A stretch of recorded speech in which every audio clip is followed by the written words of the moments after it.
नमस्कार दोस्तों, स्वागत है आपका पढ़ाकू पाठशाला में।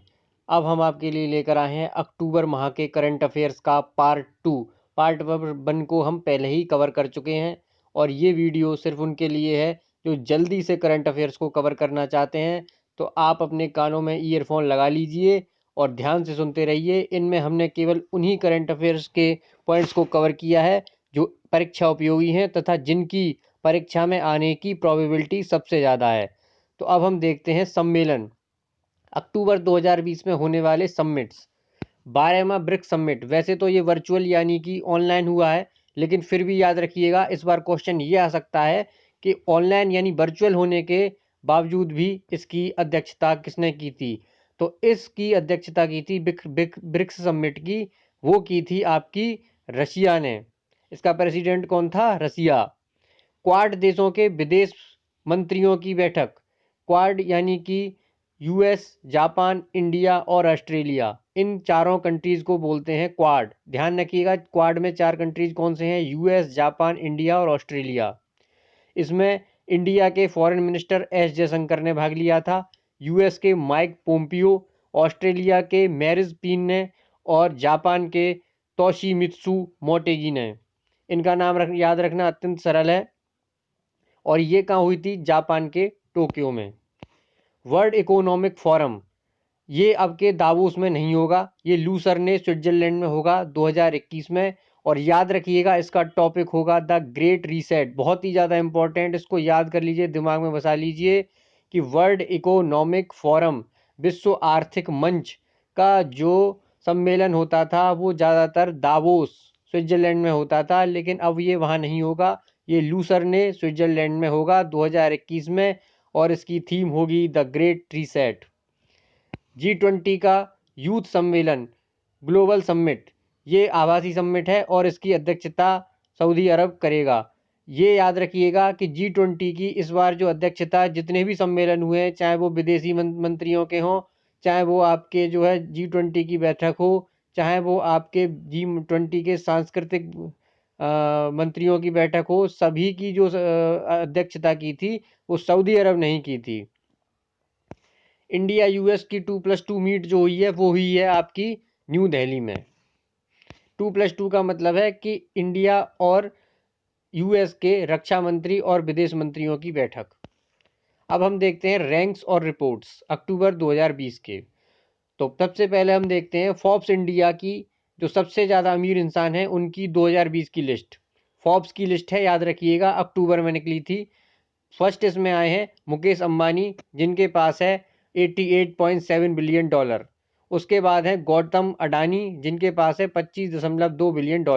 और तीसरे नंबर पर है शिव नादर।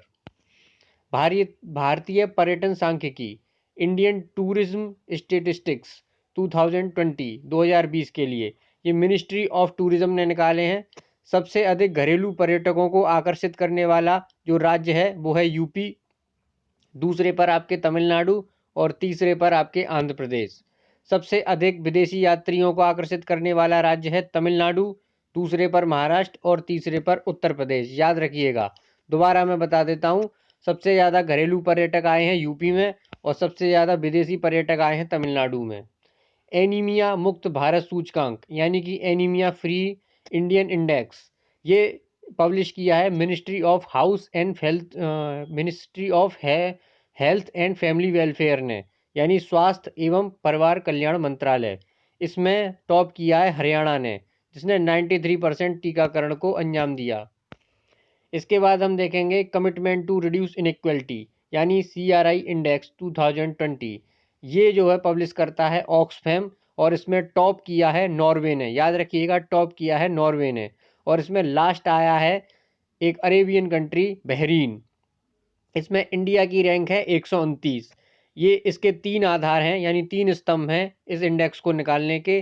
पहला है लोक सेवा, दूसरा है प्रगतिशील टैक्स और तीसरा है श्रमिक अधिकार स्तंभ, इंग्लिश में कहें सिविल सर्विसेज प्रोग्रेसिव टैक्स, और थर्ड है वर्कर्स राइट। अगला हम देखते हैं ग्लोबल हंगर इंडेक्स, बहुत ही ज़्यादा इंपॉर्टेंट, आने की प्रायिकता सबसे ज़्यादा। ग्लोबल हंगर इंडेक्स 2020 ये निकाला है कंसर्न वर्ल्ड वाइड ने और वेल्थ हंगर लाइफ ने। ये इसमें जो है इंडिया का स्थान सबसे ज़्यादा इम्पोर्टेंट है। इंडिया का इसमें स्थान है 94। याद रखिएगा, इंडिया का इसमें स्थान है 94। इसके बाद और हाँ, इस इंडेक्स को टॉप किया है बेलारूस ने, बेलारूस, चाइना और तुर्की ने। इसके बाद देखते हैं एशिया पावर इंडेक्स 2020। ये निकालती है सिडनी की lobby institute. Asia power index इसमें टॉप किया है यूएस ने और इंडिया का स्थान है चौथा। लास्ट है पापुआ न्यू गिनी। इंडिया का स्थान याद रखिएगा चौथा। और हंगर इंडेक्स में इंडिया का स्थान याद रखिएगा 94। और दोबारा से बता देता हूँ, सीआरआई इंडेक्स में यानी कि कमिटमेंट टू रिड्यूस इनइक्वालिटी में इंडिया का स्थान है 129। इंटरनेशनल माइग्रेशन आउटलुक में चाइना जो ओईसीडी निकालता है, चाइना का पहला स्थान है और दूसरा स्थान है इंडिया का। वर्ल्ड्स बेस्ट एम्प्लॉयर सर्वश्रेष्ठ नियोक्ता में फोर्ब्स के द्वारा जो सब टॉप इंडस्ट्री है वो है अमेजन, और इंडिया की अगर देखी जाए तो एनटीपीसी। याद रखिएगा, यानी कि जो सबसे ज़्यादा नौकरी निकालती है, सबसे ज़्यादा एम्प्लॉयर्स को रखती है, वो पहली है वर्ल्ड की अमेजन, और इंडिया की अगर पूछी जाए तो एनटीपीसी। अब देखते हैं रक्षा मामले, यानी कि रक्षा से संबंधित करंट अफेयर्स। ये हैं अक्टूबर 2020 के। जिमेक्स, ये भारत और जापान के बीच में होने वाली नेवल एक्सरसाइज है जो अरब सागर में हुई थी। बोंगो सागर बहुत ही ज़्यादा इम्पोर्टेंट है। बोंगो सागर याद रखिएगा, इसकी प्रायिकता सबसे ज़्यादा है आने की। ये भारत और बांग्लादेश के बीच में नेवी की एक्सरसाइज है।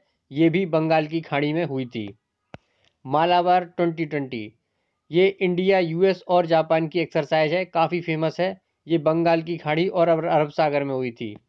स्लाइनेक्स, ये त्रिंकोमाली जो श्रीलंका में है वहाँ पर हुई थी, इंडिया और श्रीलंका। जैसा कि आप नाम भी देख सकते हैं, श्रीलंका इंडिया नेवल एक्सरसाइज। इन एक्सरसाइज को याद रखिएगा। इसमें सबसे ज़्यादा इम्पोर्टेंट आपकी बोंगो सागर है। बोंगो सागर का मतलब बंगाल की खाड़ी से है। सुपरसोनिक क्रूज मिसाइल ब्रह्मोस का सफल परीक्षण किया गया है। इसकी स्पीड जो है 2.8 मैक है। सौर बैलिस्टिक मिसाइल का परीक्षण किया गया है और इसको अपग्रेड किया गया है K-15 को अपग्रेड करके, और इसकी मारक क्षमता है 800 किलोमीटर। रुद्रम मिसाइल जो कि एंटी रेडिएशन मिसाइल है, इसका परीक्षण किया गया है और इसकी मारक क्षमता है 250 किलोमीटर। पृथ्वी 2 का रात्रि परीक्षण किया गया है, इसकी मारक क्षमता है 350 kilometre. Sant stand of anti tank missile जो कि हेलिना मिसाइल का अपग्रेडेड वर्जन है और इसकी मारक क्षमता है 20 किलोमीटर। INS कवरत्ती, ये भारतीय नौसेना में शामिल हुआ है और ये प्रोजेक्ट 28 का पार्ट है और ये विशाखापत्तनम में शामिल हुआ है। साई ऐप इंडियन आर्मी की ऐप है।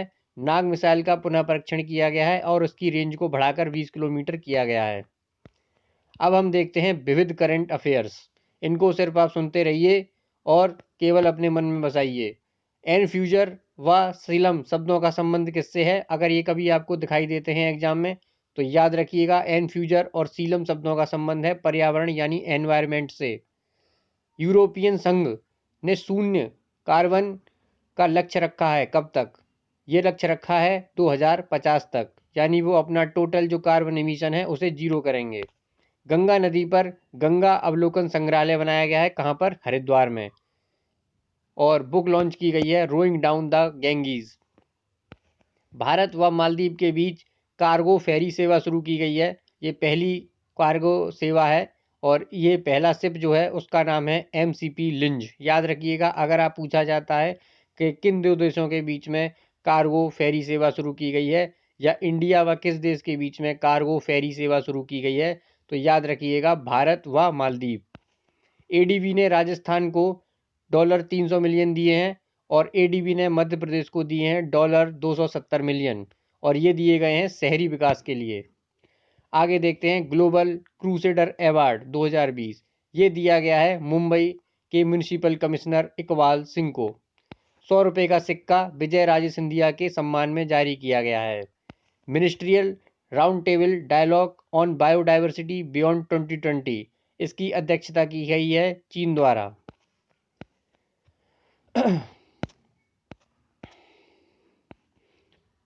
खेल जगत से कुछ खबरें। एलिसा हिली जो है उन्होंने रिकॉर्ड तोड़ा है महेंद्र सिंह धोनी का। इन्होंने सबसे ज़्यादा स्टंपिंग की है 92 और महेंद्र सिंह धोनी की स्टंपिंग है 91। एलिसा हिली ऑस्ट्रेलिया की खिलाड़ी हैं। फ्रेंच ओपन 2020 ये बहुत ही इम्पोर्टेंट है और हमेशा की तरह इसको मेन सिंगल में राफेल नदाल ने जीता है और वीमेन सिंगल में याद रखिएगा ईगा स्विएतेक ने। ईगा स्विएतेक पोलैंड की हैं। राफेल नदाल सभी को पता होगा स्पेन के हैं।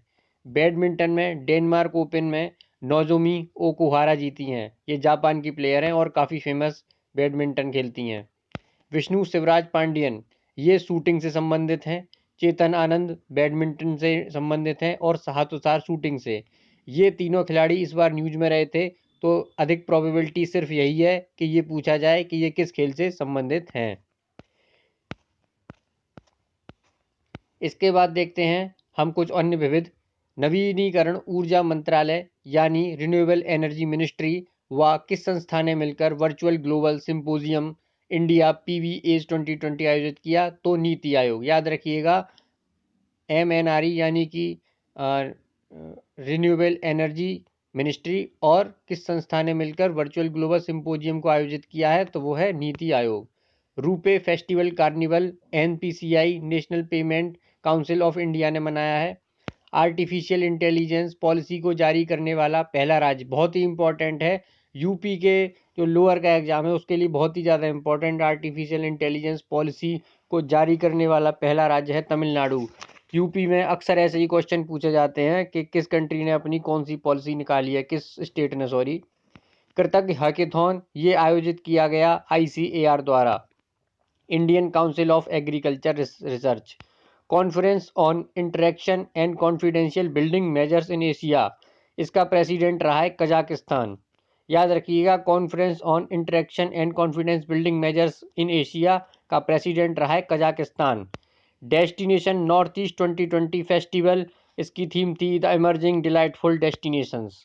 पर्यटन दिवस पर लॉन्च की गई है साथी ऐप और फिल्म लॉन्च की गई है पथिक।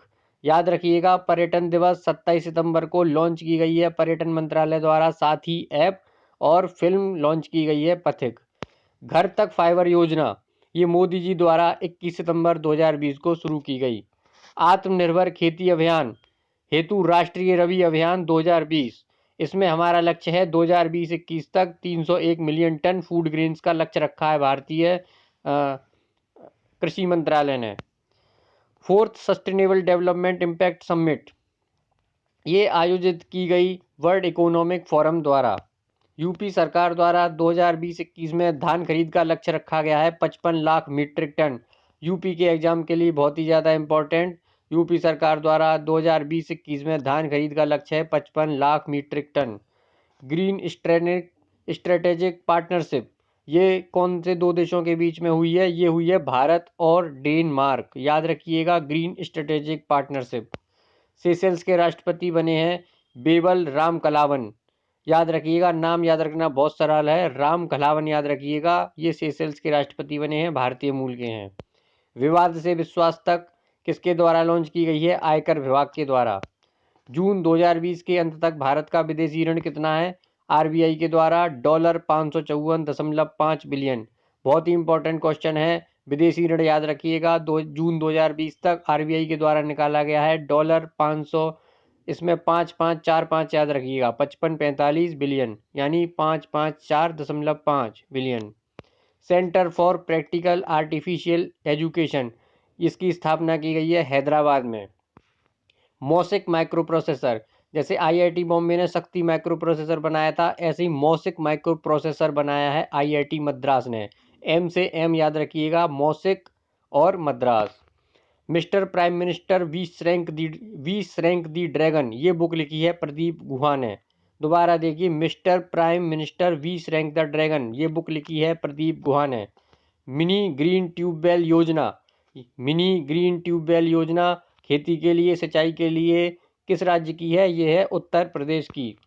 कोबी रैप परीक्षण किट बहुत ही सस्ती जो है टेस्टिंग किट है, ये बनाई है IIT खड़गपुर ने। याद रखिएगा कोबी रैप। हिंदुस्तान जिंक लिमिटेड ने अपना नया जिंक संयंत्र कहाँ पर लगाया है? तापी गुजरात में। हिंदुस्तान जिंक लिमिटेड एक पब्लिक सेक्टर कंपनी है, उसने अपना जिंक संयंत्र लगाया है तापी में, ये गुजरात में है। स्टार्स परियोजना किससे संबंधित है? ये है स्कूली शिक्षा के सुधार से संबंधित है तथा ये वर्ल्ड बैंक द्वारा भी एडेड यानी कि सहायता प्राप्त है। ड्रोन सी गार्जियन जो है किसका है? जापान का।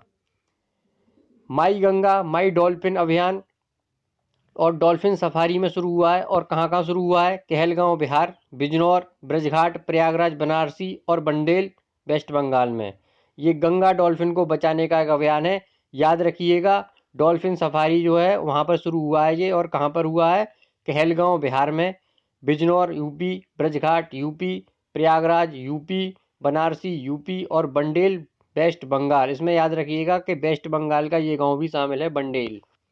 हाल ही में सौर ऊर्जा से संचालित हवाई अड्डा पूर्णतः एयरपोर्ट अथॉरिटी ऑफ इंडिया द्वारा संचालित सौर ऊर्जा से संचालित हवाई अड्डा कौन सा बना है? पुडुचेरी। इससे पहले कोच्चि था। वर्ल्ड इकोनॉमिक आउटलुक के द्वारा भारतीय अर्थव्यवस्था 2020 में -10.3 संकुचित हो जाएगी। यानी कि वर्ल्ड इकोनॉमिक आउटलुक की बात करें जो IMF द्वारा निकाला जाता है, भारतीय अर्थव्यवस्था 2020 में -10% तक जो है मतलब गिर जाएगी या फिर मतलब संकुचित हो जाएगी। RBI के नए डिप्टी गवर्नर बने हैं M राजेश्वर राव। SBI के नए अध्यक्ष बने हैं दिनेश कुमार खारा याद रखिएगा। नौगढ़ रेलवे स्टेशन का नया नाम जो कि उत्तर प्रदेश में रखा गया है सिद्धार्थनगर रेलवे स्टेशन। ऑर्गेनिक मसाला बीज पार्क बनाया गया है पाटन और बनासकांठा गुजरात में मसाला बहुत होता है, याद रखिएगा, और इसीलिए ऑर्गेनिक मसाला बीज पार्क कहाँ पे बनाया गया है? पाटन और बनासकांठा गुजरात में। जटायु संरक्षण केंद्र कहाँ पे बनाया गया है? उत्तर प्रदेश के महाराजगंज में। भारतीय कपास के ब्रांड का नाम क्या रखा जाएगा विश्व बाजार में, जो कि अभी कपड़ा मंत्रालय ने घोषित किया है? कस्तूरी कॉटन। ग्राम संपर्क अभियान किस बैंक द्वारा लॉन्च किया गया है? पंजाब नेशनल बैंक द्वारा। अंगीकार अभियान किसने लॉन्च किया है? किस मंत्रालय ने? शहरी विकास मंत्रालय ने। मिशन शक्ति अभियान यूपी द्वारा लॉन्च किया गया है, जिसमें कि महिला पुलिस पेट्रोलिंग में अपनी गाड़ियों द्वारा तथा स्कूटी द्वारा पूरे शहरों का चक्कर लगाएंगी। स्वामित्व योजना संपत्ति कार्ड बनेंगे इसमें, और ये योजना लॉन्च की गई थी 11 अक्टूबर 2020 को। इस योजना में जो भी ग्रामीण भाई बहन हैं उनके नाम जो प्रॉपर्टी है उनको रजिस्टर किया जाएगा तथा ये योजना पंचायती राज व ग्रामीण विकास मंत्रालय के अंतर्गत आती है। अब इंडिया में टोटल ब्लू फ्लैग बीच जो हो गए हैं, ब्लू फ्लैग बीच ये हो गए हैं 8, जिनके नाम हैं घोगला जो कि द्वीप में है, कासरगोड केरल, पादुवेरी जो कर्नाटक में है, शिवराजपुर द्वारका, गोल्डनपुरी, राधानगर अंडमान निकोबार। 2 और हैं जिनका नाम है कप्पड़ जो कि केरला में है, और एक है आपका ऋषिकुल्या जो कि आंध्र प्रदेश में है। इनका नाम याद रखिएगा आप। इसके बाद नेचीपू सुरंग ये जो है आपके अरुणाचल प्रदेश तवांग में है, और ये 450 मीटर लंबी सुरंग है, ये अभी बन रही है। सबसोनिक क्रूज मिसाइल निर्भय का परीक्षण किया गया है जो कि 1000 किलोमीटर की मारक क्षमता रखती है। चीनी निवेशकों के परीक्षण हेतु निगरानी समिति की अध्यक्षता कौन करेंगे? ये करेंगे अजय कुमार भल्ला जो कि गृह सचिव भी हैं। याद रखिएगा, अभी जो कोरोना के टाइम पे हमारे संबंध खराब हुए हैं और चीन ने जो है काफ़ी इन्वेस्ट कर रखा है हमारे देश में, तो उसके लिए निगरानी समिति बनाई गई है जिसकी अध्यक्षता करेंगे Ajay Kumar Bhalla. 5 eyes intelligence alliance खुफिया गठबंधन में कौन कौन सदस्य है? इसमें याद रखिएगा रूस सदस्य नहीं है, चीन सदस्य नहीं है, बाकी ऑस्ट्रेलिया, कनाडा, न्यूजीलैंड, ब्रिटेन और यूएसएस के सदस्य हैं तथा नए बने सदस्य जो हैं वो हैं भारत और जापान। बहुत ही इंपॉर्टेंट क्वेश्चन है 5 आइज इंटेलिजेंस, याद रखिएगा। अब हम अपने करंट अफेयर्स को ख़त्म करते हैं। उम्मीद है आपको ये शॉर्ट करंट अफेयर्स बहुत पसंद आए होंगे और आप इन्हें जल्दी से अपने जो इम्पोर्टेंट करंट अफेयर्स हैं उनको इस वीडियो को देखकर या फिर सुनकर रिकॉल कर सकते हैं। सुनने के लिए बहुत बहुत धन्यवाद। हमारा मनोबल बढ़ाते रहिए, हमारे चैनल को सब्सक्राइब कीजिए, शेयर कीजिए। धन्यवाद।